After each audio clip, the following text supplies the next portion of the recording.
वैभव काय वैभवी आहे? तर आमची मागणी हीच आहे की जे आरोपी आहेत ते लवकरात लवकर अटक झाले पाहिजेत आणि माझ्या वडिलांना न्याय मिळाला.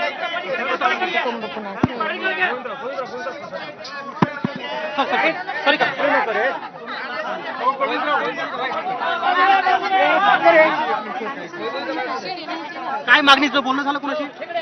बोलणं म्हणजे आमचा प्रश्नच तो आहे. पोलीस प्रशासन असताना सुद्धा आमच्या घरातील म्हणजे माझ्या वडिलांना तर यांनी रस्त्यावरून उचललं, पण माझा चाचा घरी असताना पोलीस प्रशासनाचा ताफा आमच्या घराशेजारी असताना माझा चाचा हे करतोय म्हणजे पोलीस प्रशासन करतंय काय अजून सुद्धा?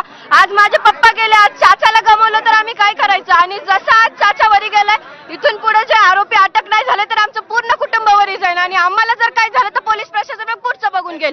जोपर्यंत आज आम्ही आहेत तर पोलीस प्रशासन एक आमचा माणूस गेलाय तर आरोपींना पकडत नाहीये. मग ज्यावेळेस कुटुंबातील सगळे जातील त्यावेळेस यांचे डोळे उघडतील आणि ते आरोपींना पकडतील.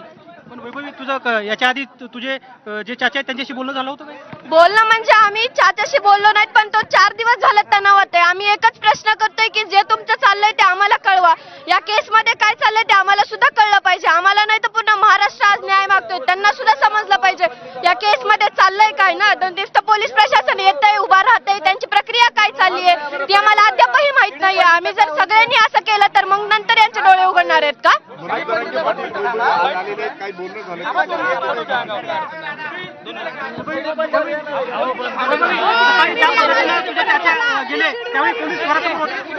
पोलीस काल रात्रीपासून पोलीस आहे.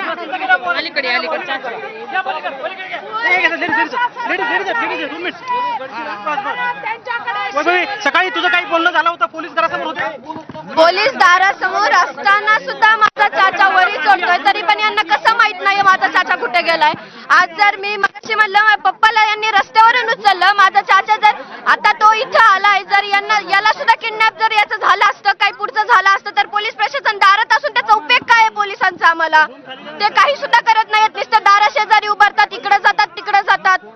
मग यांनी शोध कधी लावणार आहेत? एक आरोपी आणखीनही फरारच आहे, सीडीआर नुसार निघणारे तर आणखीन बाहेरच आहेत, त्यांचं तर वेगळंच राहिलं.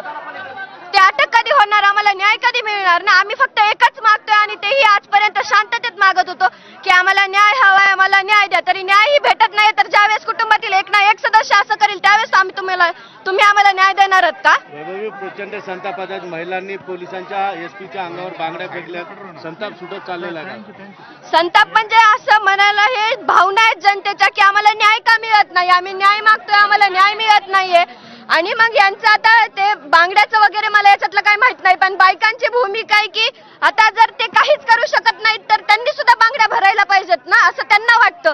पण आमची एकच विनंती आहे आजपर्यंत आमच्या सगळ्यावर आणि इथून पुढे सुद्धा आमच्या सर्वांवर विश्वास आहे की ते लवकरात लवकर न्याय मिळवून देतील. फक्त आमची एकच मागणी आहे की जी प्रक्रिया चालू आहे ती लवकरात लवकर करा आणि आम्हाला याबाबत कळवण्यात यावं. आतापर्यंत या तपासामध्ये कोणती माहिती तुम्हाला तपास अधिकाऱ्यांनी दिली होती अथवा एजन्सीने कळवलेली? माहिती म्हणजे आम्हाला काही आलीच नाहीये, म्हणून तर आज आम्ही हा प्रश्न उठवलाय. आम्हाला जी माहिती मिळते ती न्यूजद्वारेच मिळते की एक आरोपी पकडलाय, हा पकडलाय, तो पकडलाय आणि इतके फरार आहेत, त्यांना आम्ही लवकरात लवकर पकडू. पण कधी तो वेळ कधी येणार आहे? आम्हाला न्याय कधी मिळणार आहे? मुख्यमंत्र्यांना भेटली, मुख्यमंत्र्यांनी शब्द पाळला नाही. शब्द पाळला नाही म्हणजे ते म्हणले की न्याय मिळेल आणि प्रत्येक आरोपीला अटक ही होईल. मग आमचं पोलीस प्रशासनाला सीआयडी असो किंवा आणखी कोणती यंत्रणा असो, आमचं एकच म्हणणं आहे की तुमचा तपास आम्हाला कळवा आणि जो तपास चालू आहे तो लवकरात लवकर करून आरोपींनाही फाशीची शिक्षा द्या आणि आम्हाला न्याय मिळवून द्या.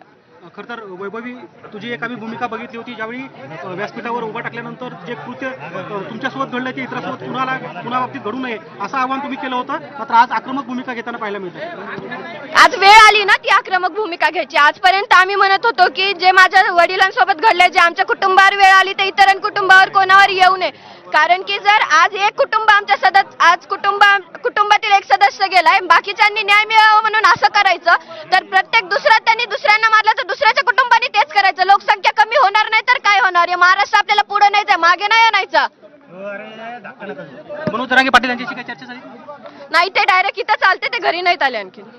पण काय आव्हान आहे यानंतर सुद्धा? अद्याप आता 1.5-2 तासाचा अवधी झालाय, अद्याप धनंजय देशमुख हे खाली आलेले नाही. आव्हान आमचं तेच आहे, आम्हाला न्याय मिळत नाही. मग आम्ही तरी जगून काय करायचंय ना? आज गेलंय आमच्या घरातलं एक सदस्य, त्याचं दुःख करायचं का न्याय मागण्यासाठी रस्त्यावर यायचं? पण मागतोय, शांततेत करतोय ना सगळं, तरी आम्हाला? किती दिवस? आज 35 दिवस होऊन गेलेत ना. तर आपण बघतोय की वैभवी देशमुख यांची ही प्रतिक्रिया आहे.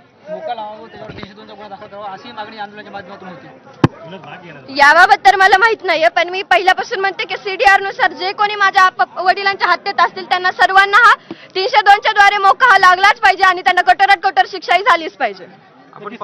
या ठिकाणी धन्यवाद वैभवी. आपण बघतोय की वैभवीचं हे पहिल्यांदा हे आपण असं रूप बघतोय की आक्रमकपणे या अशा आंदोलनामध्ये त्या सहभागी झाल्यात. कालपर्यंत खरं तर ज्यांनी आपल्या सोबत जी घटना घडली आहे तशी घटना कुणाही मुलीसोबत घडू नये अशी आर्त विनवणी करत होती. तीच वैभवी आज आपल्याला या भूमिकेत पाहायला मिळते. बरोबर आहे गोविंद, जसं तुम्ही म्हणताय की आजपर्यंत वैभवी खूप शांतपणे न्याय मागत होती, पण आज ती पहिल्यांदा प्रचंड आक्रमक झाली आहे. तुमच्याकडे येते सामाजिक न्यायमंत्री संजय शिरसाट सध्या आपल्यासोबत आहेत. संजयजी, आपण वैभवीची उद्विग्नता पाहिली, संताप पाहिला, ग्रामस्थांचा आक्रोश पाहतोय. मागणी आहे न्यायाची, वाल्मिक कराडवर 302चा गुन्हा दाखल होण्याची. सरकारकडून काय पावलं उचलली जाणार आहेत? हे बघा, त्या मुलीने केलेली मागणी हे अत्यंत रास्त आहे, काही चुकीचं नाहीये. तिला तिचे वडील